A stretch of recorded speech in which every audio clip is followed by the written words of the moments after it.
Hey, it's Vas here from Aussie RC Playground, and welcome to part 3 of my interview with the founder of ARRMA, Jason Dearden.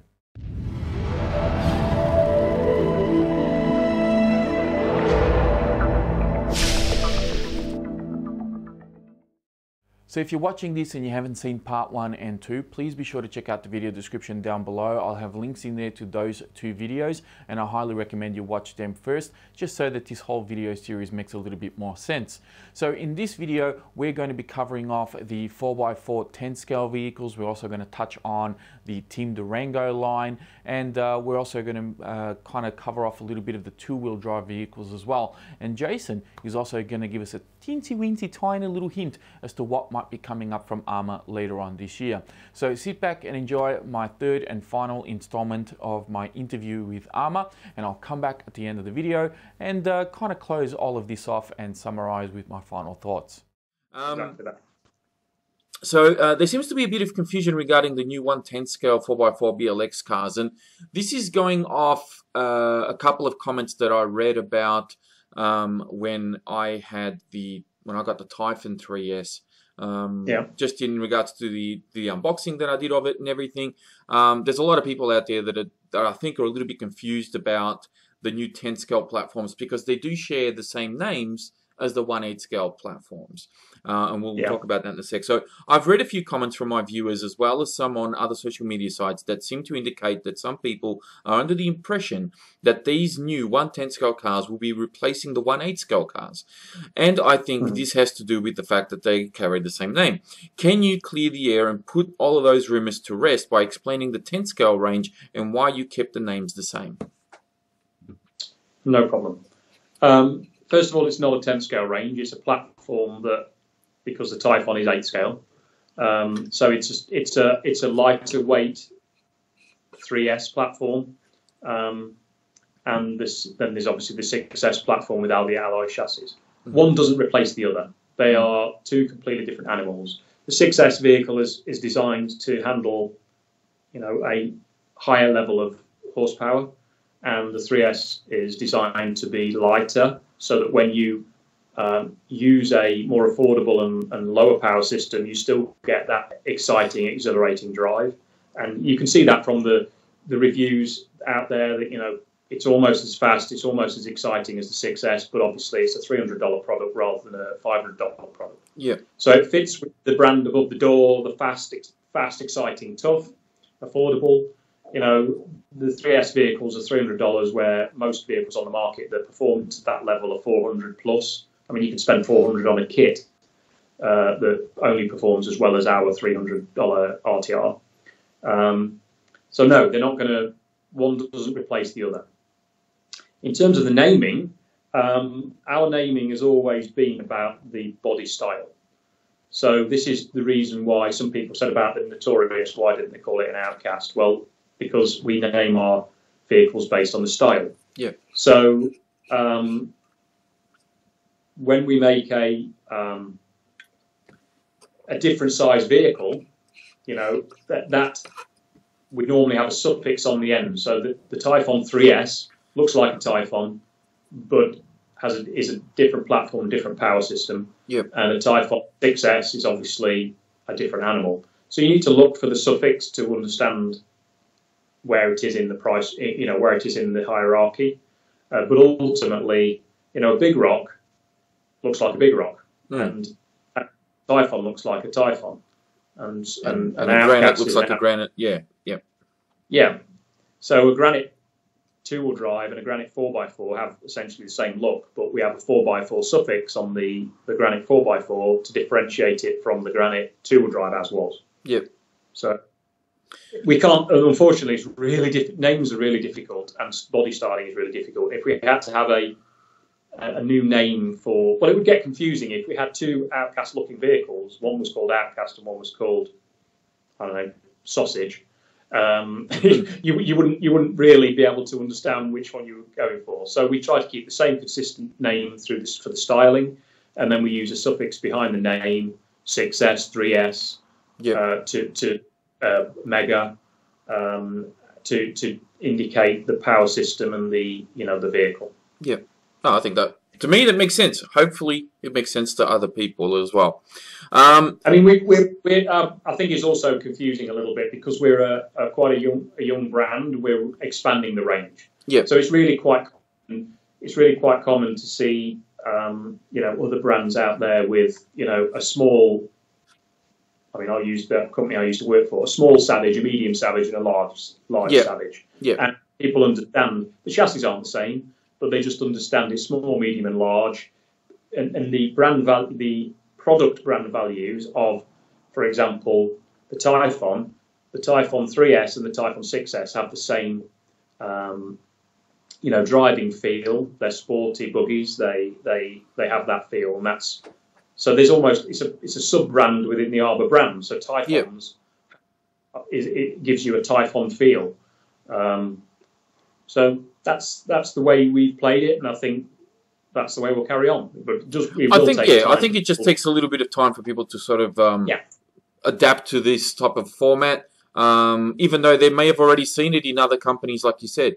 The Savage is a great example.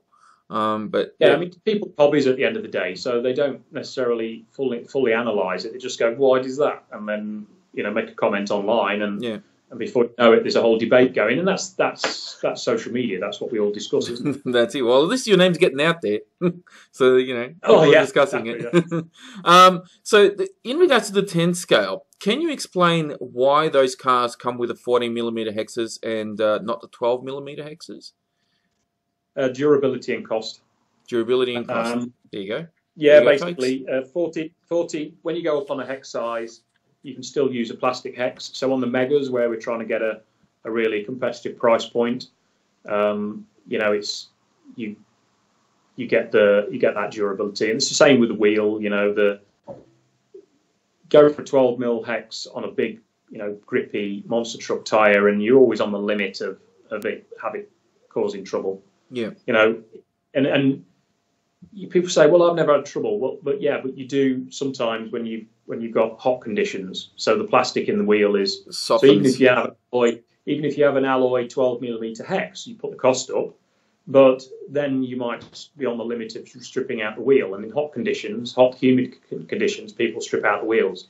In cold climates, they snap things. Yeah. So it was the easiest way for cost and durability. But we're offering a 12mm hex for people that have wheels out there with 12mm hexes. It's just it's a pretty cheap option part. It's been delayed bringing to the market, but other people like Duratrax and other aftermarket companies have got those options. So the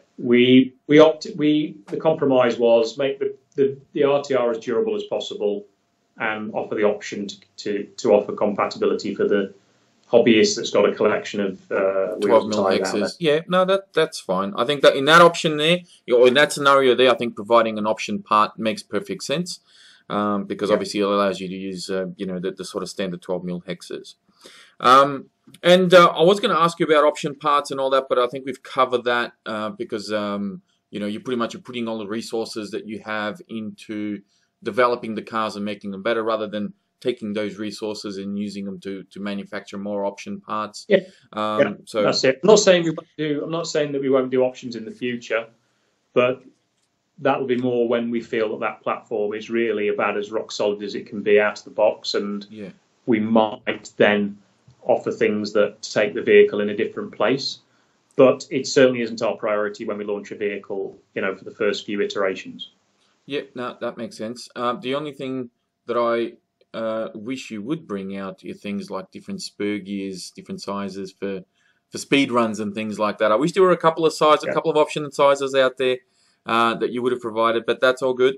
A lot of guys do modify those and put their own spool diffs in there and kind of make it all happen their own way. Okay, so Jason, moving on to the next question. I don't think it is entirely common knowledge that Team Durango and ARRMA were two sides of the same coin and shared platforms / layouts. Is there anything left over that Team Durango had developed that could still see its way into the ARRMA cars and be used as upgrades, performance, or option parts? Not a great deal. There's a few things that, like we did dirt guards on the Durango that that fit straight onto the 6S vehicles. We keep meaning to add those to the ARRMA lineup, but we never got around to it yet. There always seems to be, a new vehicle or a new thing to bring out. Most of the Team Durango stuff was really quite expensive. That's the racing scene. Yeah. And most of the time didn't give a huge benefit to the basher.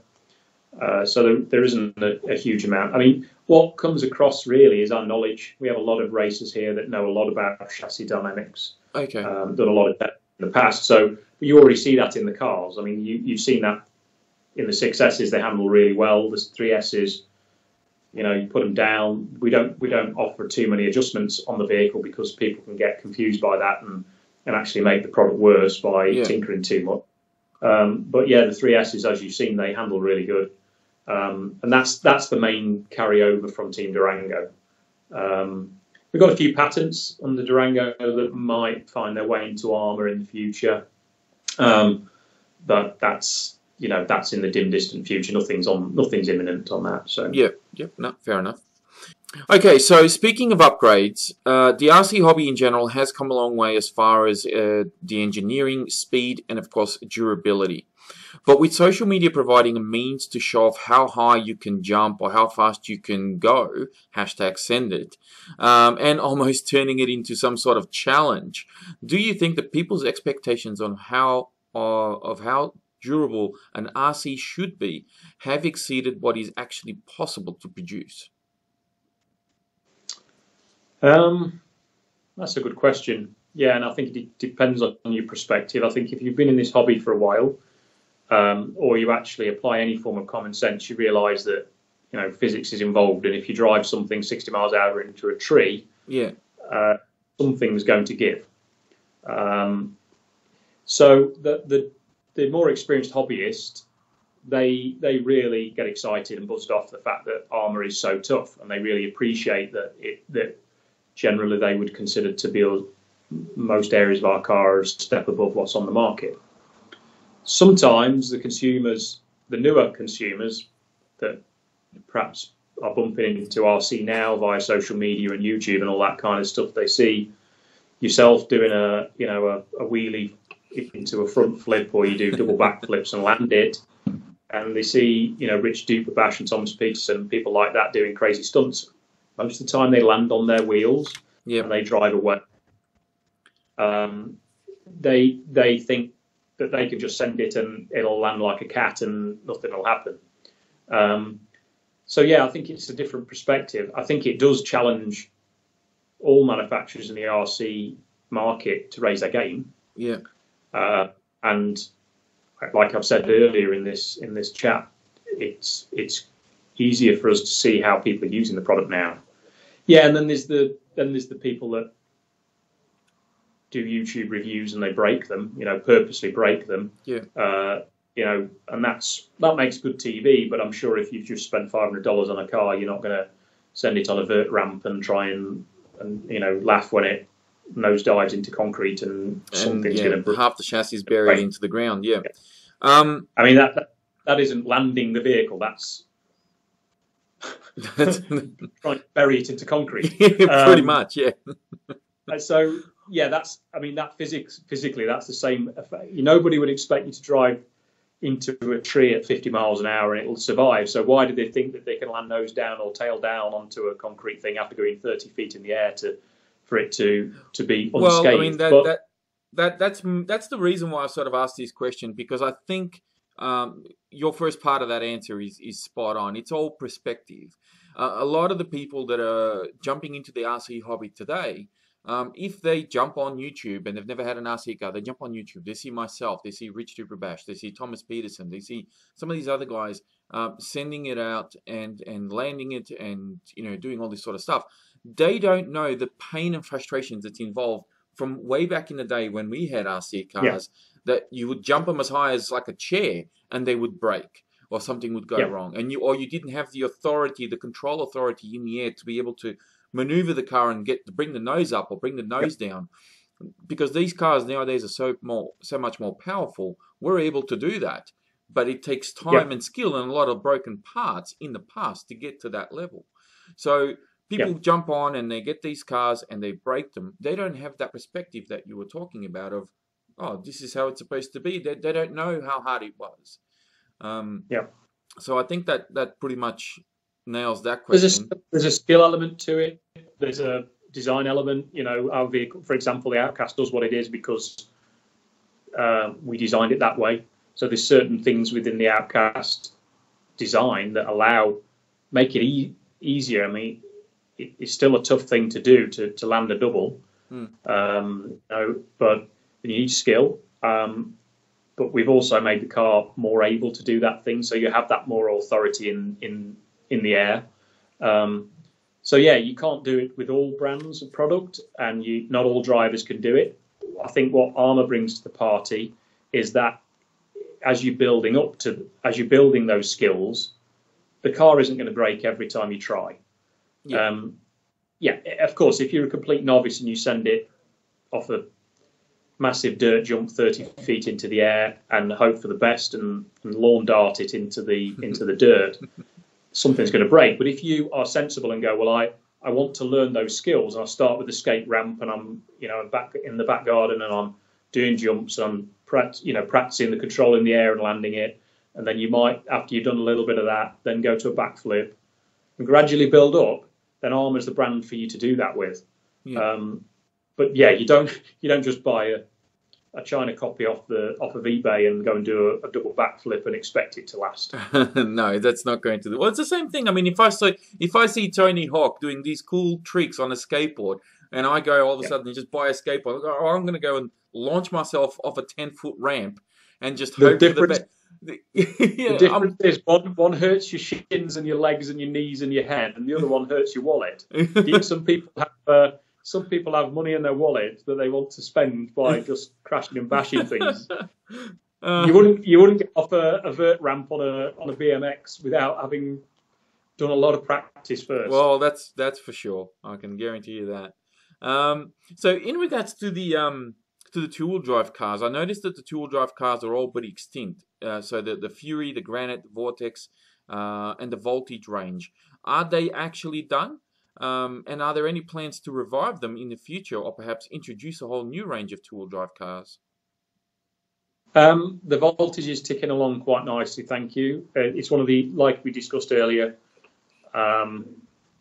it's one of these things in the range that sells to newbies, and they're the ones that aren't too vocal on social. So we sell it via our distribution network worldwide and through direct sales channels, so Tower, HH.com, and other direct sales channels in North America, because the dealers in North America have already got the ECX line that's really well established and such like. I mean, back in the day, we launched the Voltage to compete with the ECX. Now we're in the same family, so we had to kind of. So the Voltage goes out for $99, and for that price, it's an amazing product. Great introduction into the hobby. It's faster than most cars faster than pretty much everything at that price point, and it's more durable than anything at that price point. So it still meets the brand values. Yeah. But it isn't a halo product. It's not what you and enthusiasts really come to the brand for. So that'll tick along. As for the two-wheel drives that we had previously, we've done such a good job of lowering the production cost on the 4x4s. We designed the whole car around plastic gears. We made them massive so that there's a durability. We did a ton of research into the slider drive shaft switch to make sure that they can handle the power. And those cars are, at that price point because we had to engineer cost out of the cars. Yeah. And frankly, we can't make the old two-wheel drives for a much cheaper price than the new 4x4s. So if we were to relaunch them, the price point would be so similar to the 4x4s. I mean, the Megas go out at about $219 for that level of 4x4 is a really incredible price point with battery and charger. Yeah. So the two-wheel drives, they were going out at like $190. So $30 difference. Most people are going to opt to go to the 4x4. Yeah. So if we do go back into the two-wheel drive market, we're going to have to sort of reinvent that and make a product offering that really meets the fast and tough and exciting and affordable kind of things that we values that the brand chases. And we're going to have to come out with a different angle.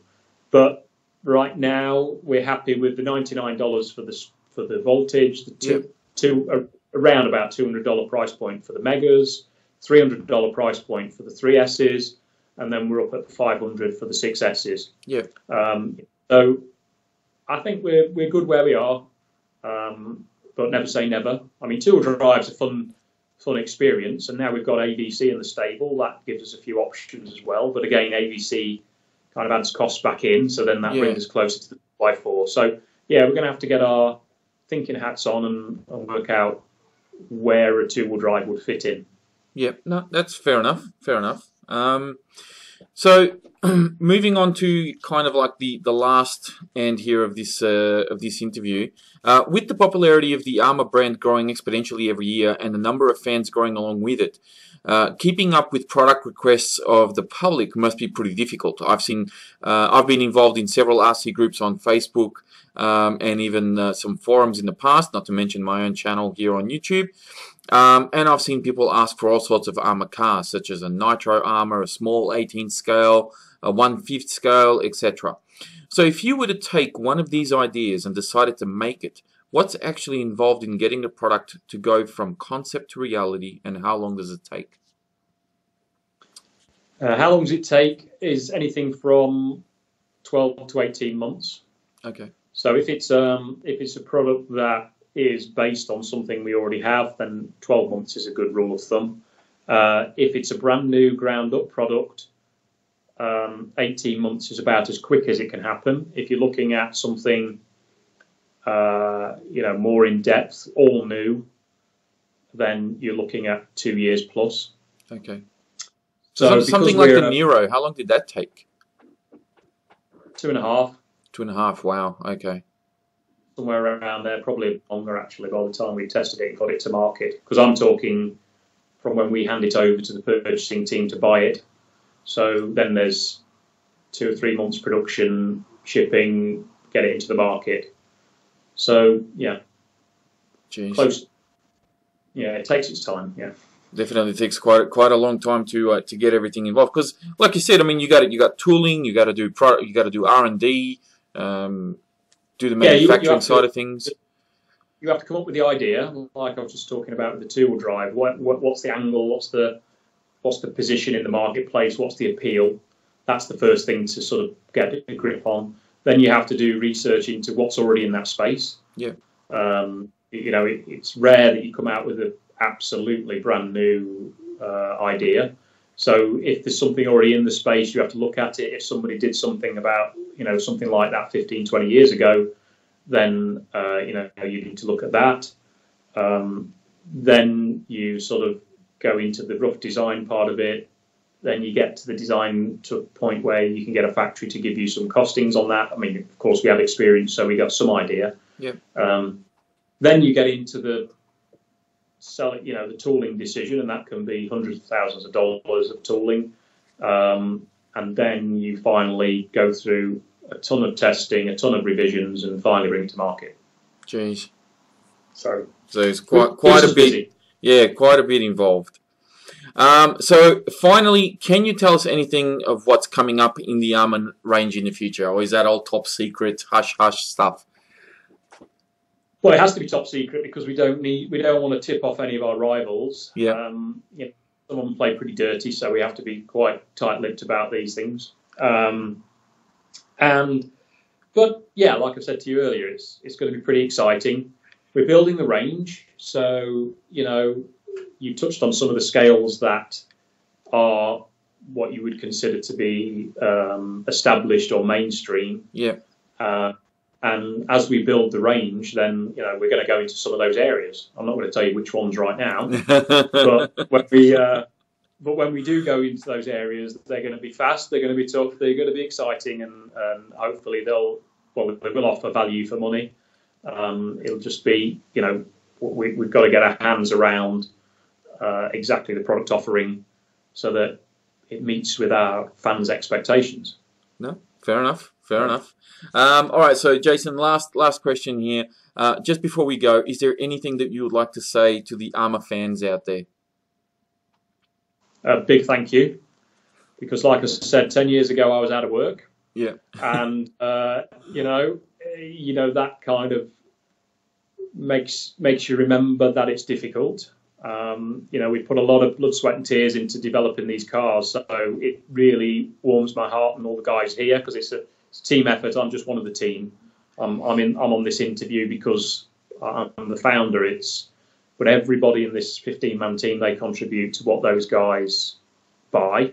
Yeah. So thank you for trusting in us enough to take your hard-earned money out of your wallet and buy the product. Keep the feedback coming. We like to hear what's going on, and yeah, just stick with us, because we've got a ton of exciting stuff coming.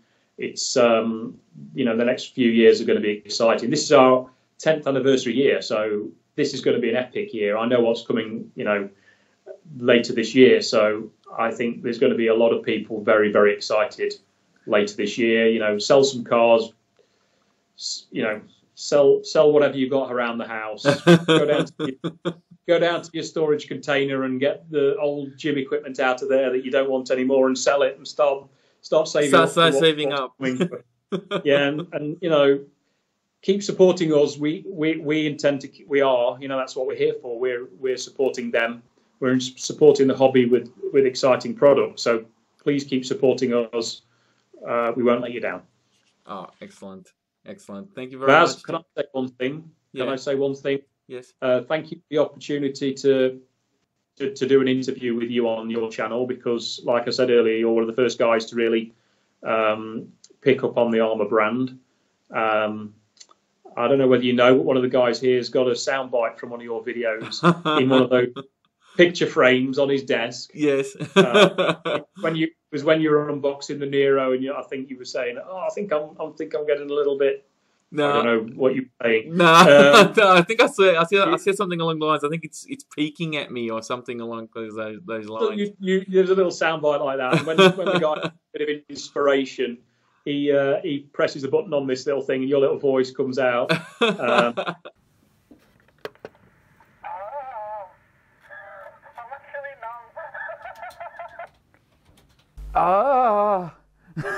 I'm actually numb. So we love what you do, and we know you've had a few challenges over the years, and it's been difficult. You do it from the heart, and that's one of the reasons why we really like your channel, because you are in this hobby. You're a hobbyist. You're a model shop. You work hard in a model shop. You work hard with people to enjoy the hobby, and that resonates with me. I mean, I'm still a 13-year-old kid, really, that loves RC cars, and I think we share that passion. Yeah, I don't get to drive them quite as much as you, but it's what we love to do here, and thanks for supporting us. Oh, thank you, Jason. I really appreciate that, and I welcome. definitely appreciate your time here tonight as well. I know that we've been chatting for quite a while now, about an hour and 20 minutes or thereabouts. So yeah, I do appreciate your time. I know that you're very busy. So yeah, thank you again for taking the time to do this for me and with me. Well, you're welcome. Your channel deserves it. I mean, there's lots of good channels out there, but yours is the main one that picked us up first. And I think it's just paying you back, really, for that. Thank you. An hour and a half of my time is nothing for letting you. Thank you very much, Jason. Appreciate ask these tricky questions. Okay, so there we go. That is my interview with the founder of ARRMA, Jason Dearden. Now, before I close off this video, I just want to take a couple of moments just to say a big thank you to you once again, Jason. I know I was quite thankful in the video, but I was really focusing on the interview, and I don't think I really took the time to reflect on what you were saying. So first of all, thank you so much for the kind words about the channel. I really have no words to reply to that. It's incredibly overwhelming, so thank you so much. And also, thank you so much for your generosity with your time. I know that you are incredibly busy, and to be able to do this on the channel with me, to take time out of your day, quite honestly, thank you so much. I feel very privileged, very honored, and incredibly humbled by how generous you were with your time. And of course, for being such a great sport as well, and being so transparent in the questions that I asked. You know, for those of you who don't know, Jason allowed me to ask the questions that I wanted to ask. You know, I even went to my Patreon supporters and got them to chip in with some questions, which is why you would have heard me say, you know, this is a viewer question and so forth. So thank you so much, Jason, for being so transparent, for being such a good sport, for your time, for everything that you have done. Really, really do appreciate it. And of course, let's not forget the team at ARRMA. Thank you so much, guys. I know that probably all of you, if not most of you, will be watching this. So thank you all so much for doing what you do. Please keep going. Don't ever stop. You guys make incredible product, and you keep constantly pushing those boundaries and raising the bar every time you do an update on your cars, and every time you release something new. Thank you all so much for what you do. I think I speak on behalf of so many people out there when I say, you know, a big thank you, and please keep it up. And you know, I so much look forward to what is coming from ARRMA, not just this year, but in the coming years. So that is pretty much where I'm going to leave it all here, guys. Thank you all so much for watching. If you've watched this until the end, if you've watched all 3 videos, hey, be sure to give this one your biggest thumbs up so far. Don't forget to subscribe if you're new. And as always, check the video description. I'll have links in there to the previous videos, as well as all the questions that were asked in this video with timestamps. So you can always go back and you know, listen to that question once again and try to, you know, maybe you missed it, maybe somebody walked in the room, whatever. You know what I mean. That is it for me. Thank you so much for watching and for your support, and I will speak to you all next time.